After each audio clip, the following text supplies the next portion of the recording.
Me puse de novia con el chico feo del salón por pena y me terminó engañando. Hola Reddit, nunca pensé que contaría esto, pero aquí va mi confesión. Hace algunos años, cuando estaba en la preparatoria, hice algo que, en retrospectiva, fue una pésima idea. Me puse de novia con el chico feo del salón y todo por pena. Lo que no esperaba era cómo terminaría la historia. Todo comenzó en el segundo semestre. En mi salón había un chico llamado Eduardo. Le llamaré así para proteger su identidad. Eduardo era tímido, reservado y no encajaba mucho con el resto del grupo. La mayoría lo ignoraba y algunos incluso hacían comentarios crueles sobre su apariencia, que si sus lentes gruesos y siempre sucios, que si su acné, su caspa o el hecho de que a veces olía fuerte. Además era gordito y notoriamente descuidado con su higiene bucal. Para completar el combo, Eduardo era otaku. No tengo nada contra los animes, pero él se tomaba las cosas al extremo. Usaba camisetas con estampados de personajes, hablaba con referencias que nadie entendía y un día hasta llevó una katana de utilería al salón. Aunque todos lo evitaban, yo lo veía como alguien inofensivo, aunque un poco extraño.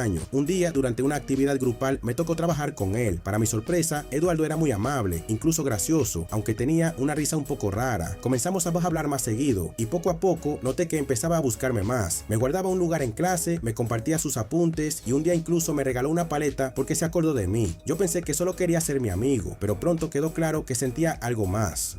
Lo supe cuando, justo después de un examen, me escribió un mensaje larguísimo en WhatsApp confesándome que le gustaba desde hacía meses. Me dijo que yo era la única persona que lo trataba bien y que le daba esperanza de que no todos lo juzgaban por cómo se veía. Para ser sincera, me sentí terriblemente incómoda, pero también culpable. ¿Cómo iba a rechazarlo después de algo así? Al día siguiente, Eduardo me pidió hablar en privado y me preguntó si quería ser su novia. Yo no sabía qué hacer, no quería lastimarlo ni ser una más que lo rechazara, así que, contra mi mejor juicio, dije que sí.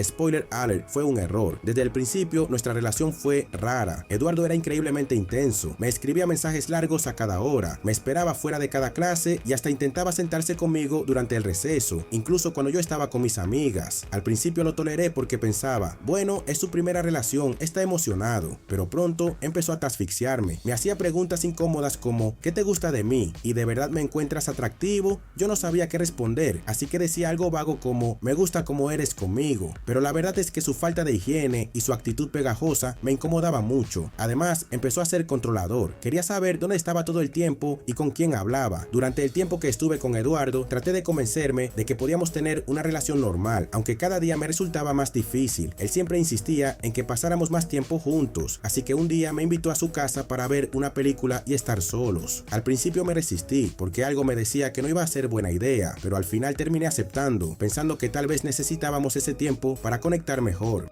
Cuando llegué, Eduardo estaba emocionado. Me recibió en la puerta con su típica sonrisa nerviosa y me llevó directo a su cuarto. Apenas entré, me golpeó un olor fuerte, como a humedad, comida vieja y algo más que no podía identificar. El cuarto de Eduardo era un reflejo perfecto de su personalidad, pero no de la mejor manera. Me encontré con pósters gigantes de personajes de anime pegados en las paredes. Algunos de ellos estaban un poco descoloridos, como si llevaran años ahí sin que nadie los tocara. Había una repisa abarrotada de figuras de acción, muchas de ellas de chicas anime en poses demasiado sugestivas para mi gusto. Incluso tenía una almohada con una funda de una chica anime que parecía estar en pijama. Después supe que a eso lo llaman dakimakura. No quise juzgar, pero definitivamente no era el ambiente más romántico. El escritorio era un completo desastre. Además de las botellas vacías de refresco, había envoltorios de comida chatarra apilados al lado de su computadora, que tenía pegatinas de animes que no conocía. Había una pequeña lámpara en forma de Pikachu, pero estaba cubierta de polvo, como si nunca la hubiera limpiado. Cerca de la ventana vi una katana de utilería recargada contra la pared, y junto a ella un casco de algún personaje de anime que no reconocí, aunque él insistió en contarme que era de su cosplay favorito. El ambiente del cuarto era pesado, no solo por el desorden, sino también por el olor. Había una mezcla de humedad, ropa sucia y algo que olía a comida pasada. El tacho de basura al lado de la computadora estaba lleno de papeles higiénicos arrugados, lo cual ya era extraño, pero lo que me llamó la atención fue que parecía que llevaba semanas sin vaciarse. Cuando intenté tirar mi pañuelo ahí, Eduardo me gritó, "¡No lo abras!". Me quedé helada y no quise preguntar, pero ese momento se quedó grabado en mi mente. Sobre su cama, las sábanas eran de un estampado de dragones, claramente gastadas y con una mancha en una esquina que preferí no analizar demasiado. Tenía peluches encima de la almohada, varios de personajes de anime y uno que parecía un Pikachu maltratado por el tiempo. El ambiente me resultaba demasiado incómodo, pero traté de fingir normalidad. Cuando me senté en la cama, me di cuenta de que el colchón hacía ruido con cada movimiento, como si estuviera demasiado viejo. Eduardo estaba emocionado, hablando sin parar de su colección de figuras y cómo había pasado meses ahorrando para comprar algunas de ellas. Mientras él me mostraba con orgullo una figura de una chica con orejas de gato en bikini. Yo solo podía pensar en lo abrumador que era todo el lugar. No pude evitar sentirme atrapada en un espacio que parecía sacado de un mundo completamente ajeno al mío. Todo en su cuarto era una mezcla de caos, obsesión por el anime y una falta total de higiene que solo hacía que quisiera salir corriendo de ahí. Eduardo, sin darse cuenta de mi desconcierto, se sentó a mi lado y comenzó a acercarse más. Hizo uno de sus intentos para ser cariñoso, diciendo algo como "me gusta estar contigo, eres mi Asuna", y antes de que pudiera procesar lo que decía, se inclinó para darme un beso. Había evitado este momento varias veces, siempre encontrando excusas, pero esta vez no pude esquivarlo. Pensé, bueno, tal vez no sea tan malo, no puedo seguir huyendo de esto si queremos que funcione. Pero apenas nuestros labios se tocaron, su mal aliento me golpeó como un tren. Era una mezcla indescriptible de comida vieja, falta de higiene bucal y algo más que no podía identificar. Fue horrible. Además, podía sentir esa capa blanca en sus dientes, una acumulación que parecía estar ahí desde hacía días, si no semanas. Intenté no hacer una mueca de asco y me separé rápidamente fingiendo que necesitaba agua. Fui a la cocina y me quedé ahí un momento tratando de recomponerme. No podía creer lo mal que había sido esa experiencia y lo único que pasaba por mi mente era, si así tiene la boca, no quiero ni imaginarme cómo podría estar todo lo demás. Regresé al cuarto intentando disimular, pero desde ese momento cualquier posibilidad de tener una conexión física quedó completamente descartada para mí. Cada vez que Eduardo intentaba acercarse de nuevo o insinuar algo más íntimo, mi mente volvía a ese beso y al bote de basura lleno de papel higiénico. Después de ese día, hice todo lo posible por evitar situaciones en las que estuviera sola con él. Cuando me preguntaba por qué me alejaba, le daba excusas vagas como "es que estoy estresada por la escuela" o "necesito más tiempo para sentirme cómoda". Pero la verdad era que no podía quitarme de la cabeza esa experiencia, ni el desastre que era su cuarto, ni ese mal aliento que parecía impregnar todo lo que hacía. Eduardo, por su parte, comenzó a reclamarme que no era suficientemente cariñosa, que no le daba el afecto que él necesitaba. Intentaba convencerme diciendo cosas como "si de verdad me quisieras, me besarías más" o "¿por qué no me dejas demostrarte cuánto te amo?". Pero para mí ya no había vuelta atrás. La barrera que se había creado entre nosotros era insalvable y no importaba cuánto lo intentara. Simplemente no podía imaginarme estando cerca de él de esa forma nunca más. Una de las cosas que más empezaron a molestarme de Eduardo durante nuestra relación fue cómo insistía en llamarme Normie. Al principio pensé que era una broma inofensiva, una de esas cosas que los chicos dicen sin pensar mucho, pero con el tiempo me di cuenta de que lo decía en serio, como si ser Normie, o sea, una persona normal, fuera una especie de insulto en su extraño sistema de valores. Por ejemplo, recuerdo una vez que estábamos hablando de música. Le mencioné que me gustaba mucho una banda de pop que estaba de moda en ese momento. Eduardo soltó una risa nasal y me miró como si acabara de decir que creía que la tierra era plana. "Eso es música de normies", dijo enfatizando la última palabra como si fuera algo repugnante. "¿Y qué tiene de malo?", le respondí, ya empezando a incomodarme. Nada, es que no lo entenderías. Tu mundo es muy normie". Otra vez, durante un almuerzo, me puse a hablar de una película que acababa de ver en el cine. Era una comedia romántica, algo ligero y divertido. Mientras le contaba la trama, Eduardo me interrumpió para decir: "es que esa es la diferencia entre tú y yo. Tú ves esas cosas de normies y yo prefiero el cine de verdad, como las películas de Makoto Shinkai. Tú no las entenderías porque no estás en ese nivel". Al principio trataba de no tomármelo tan en serio. Pensaba que simplemente era su forma de expresar que teníamos gustos diferentes. Pero cuanto más tiempo pasaba con él, más constante se volvía el comentario. Si le decía que me gustaba bailar en las fiestas, era porque solo un normie haría eso. Si usaba jeans y una camiseta en lugar de una sudadera con estampado de anime, era porque me vestía como una normie. Si no entendía alguna referencia a sus series favoritas, me miraba con lástima y decía: "es que eres demasiado normie para entender mi mundo". Lo peor fue un día que decidimos salir al parque. Yo quería simplemente caminar, disfrutar del aire libre y tal vez comprar un helado, pero Eduardo insistió en llevar su katana de utilería y una chaqueta que imitaba el uniforme de algún personaje de anime. Mientras caminábamos, yo intentaba ignorar las miradas de las personas que claramente notaban lo extraño que se veía. En algún momento traté de cambiar el tema y mencioné que había un nuevo café bonito cerca al que podríamos ir después. Eduardo puso los ojos en blanco y dijo: "eso es algo que harían los normies. Después de todo, tú eres normie y yo no". Esa fue la gota que colmó el vaso. Me detuve en seco y lo miré. ¿Sabes qué, Eduardo? Si ser normie significa no andar por la vida actuando como si fuera un anime en vivo, entonces sí, soy una normie y no tengo ningún problema con eso. Él se quedó callado, sorprendido por mi tono. Fue la primera vez que le dejé claro lo mucho que me molestaban sus comentarios, pero como era de esperarse, no entendió el punto. Solo murmuró algo como: "normie enojada".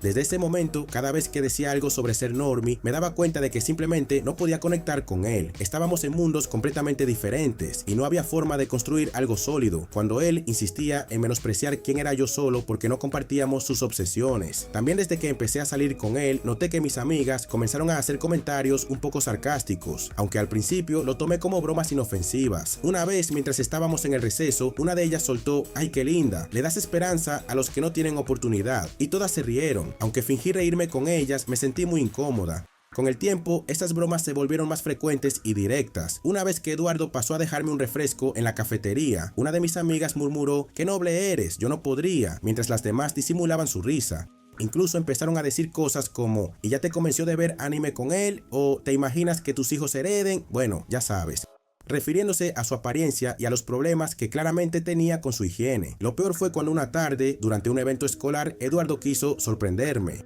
Subió al escenario y tomó el micrófono para dedicarme una canción en japonés. Yo estaba en medio de mi grupo de amigas y todas lo grabaron mientras se morían de risa. Algunos compañeros también se unieron al espectáculo, burlándose de mí y de Eduardo en voz alta. No sabía dónde meterme de la vergüenza.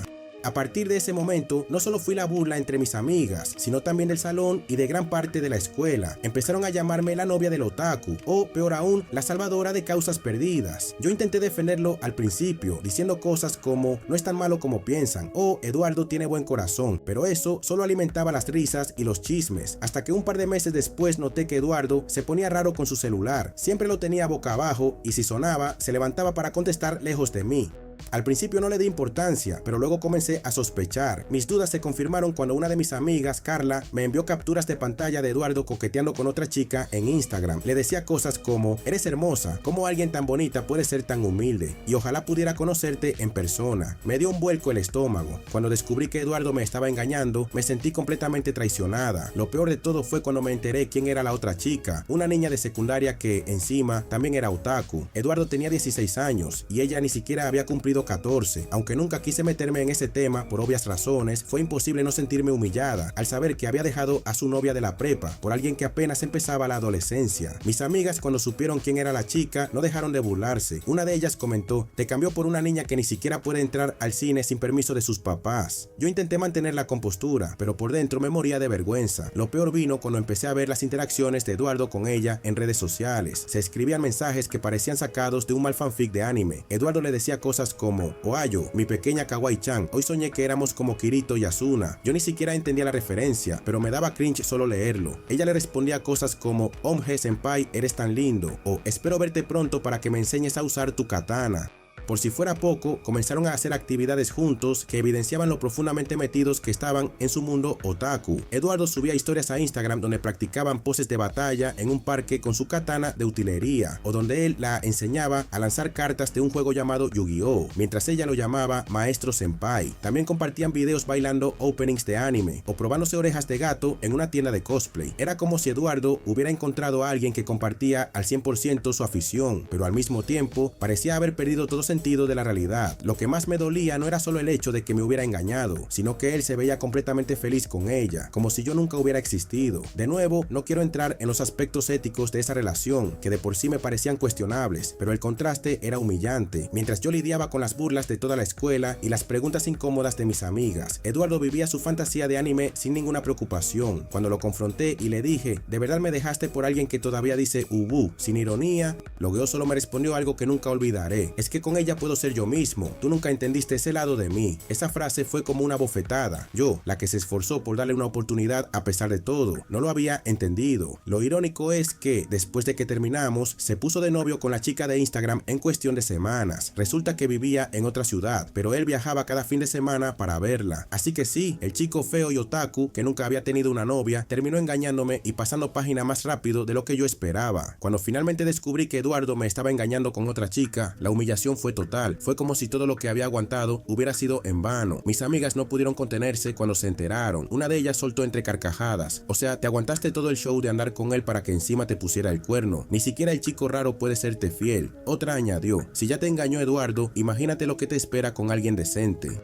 Me sentía destrozada, no solo por el engaño, sino porque parecía que todo el mundo disfrutaba viéndome caer en el peor de los ridículos. Durante semanas, las miradas y los comentarios en los pasillos eran constantes. Eduardo, por su parte, ya había pasado página y ahora subía fotos con la otra chica, sonriendo como si nada hubiera pasado. Mientras tanto, yo quedé como la tonta que había salido con él, solo para que me humillara de esa forma. Esa experiencia fue devastadora, pero también me enseñó algo valioso. Nunca debes sacrificarte ni forzarte a estar con alguien por lástima o culpa. Al final, no solo te lastimas a ti misma, sino que te expones a situaciones que nadie debería tener que soportar. Y sinceramente, nunca más quiero ver la palabra senpai en mi vida. Actualización: ¿qué pasó con Eduardo y la chica? Hola de nuevo, gracias por todo el interés y los comentarios en mi historia. Muchos me pidieron una actualización sobre qué pasó con Eduardo y la chica con la que me engañó, así que aquí va todo con lujo de detalles. Después de que Eduardo y yo terminamos, pensé que no volvería a saber de él más allá de los saludos incómodos en los pasillos. Sin embargo, las cosas no se quedaron ahí. Poco después de que rompimos, me enteré de que estaba saliendo con una chica de otra ciudad. Supuestamente la conoció en un evento de anime al que fue con un grupo de amigos. Vamos a llamarla Miku, no porque así se llamara realmente, sino porque ese era su apodo en redes sociales y porque es el único personaje que conozco gracias a las canciones. Miku era mucho más joven que Eduardo. Él tenía 16 y ella ni siquiera había cumplido 14. Esto ya me parecía algo extraño, pero preferí no meterme. Por lo que me contaron, Miku era completamente obsesionada con el anime y todo lo relacionado con la cultura otaku. Usaba orejas de gato en público, hablaba con frases mal pronunciadas en japonés y en sus redes compartía fotos en cosplay de personajes que a veces ni yo podía distinguir. Aunque ella vivía en otra ciudad, eso no les impidió tener lo que ellos consideraban un gran romance, por lo que me enteré porque Eduardo no paraba de hablar de su nueva novia frente a los demás. Pasaban horas enviándose mensajes de voz por WhatsApp, donde se decían cosas como: Miku-chan, eres la luz de mi vida, Ubu, y senpai, prometo que nunca dejaré de amarte, eres tan sugoi. Usaban frases de sus personajes favoritos y se referían a sí mismos como si fueran los protagonistas de un anime romántico. Eduardo solía presumir que hacían citas virtuales todos los días, donde veían episodios de anime al mismo tiempo y luego discutían cada detalle. En una ocasión incluso intentaron cocinar ramen instantáneo juntos por videollamada, como si fuera la cena de una pareja de película. Según él, eran la pareja perfecta. Sin embargo, Miku empezó a involucrarse demasiado conmigo. Al principio era algo sutil. Eduardo mencionaba que ella estaba curiosa por saber quién era yo, que le había contado todo sobre nuestra historia, según él una versión bastante distorsionada de la realidad. Poco después empezaron los mensajes directos. El primero que recibí fue muy pasivo-agresivo. Hola, solo te escribo para pedirte que respetes nuestra relación. Eduardo me contó que sigues intentando hablar con él, pero ahora está conmigo. Por favor, aléjate de mi hombre. Perdón, yo no había tenido contacto con Eduardo desde que terminamos, así que ese mensaje me dejó desconcertada. Traté de ignorarlo, pero unas semanas después Miku volvió a escribirme. Sé que estás celosa porque Eduardo me eligió a mí, pero es hora de que lo superes. Somos como Kirito y Asuna, y nada podrá separarnos. Era tan ridículo que no sabía si reírme o enojarme. Decidí responderle algo corto y directo. No te preocupes, Eduardo no me interesa. Espero que sean felices. Pensé que eso sería el final, pero no. Miku seguía stalkeándome en redes sociales. Me enteré porque empezó a comentar en mis publicaciones cosas como: qué básica eres, o parece que alguien no puede superar a Eduardo. Era molesto, pero también patético, así que simplemente la bloqueé.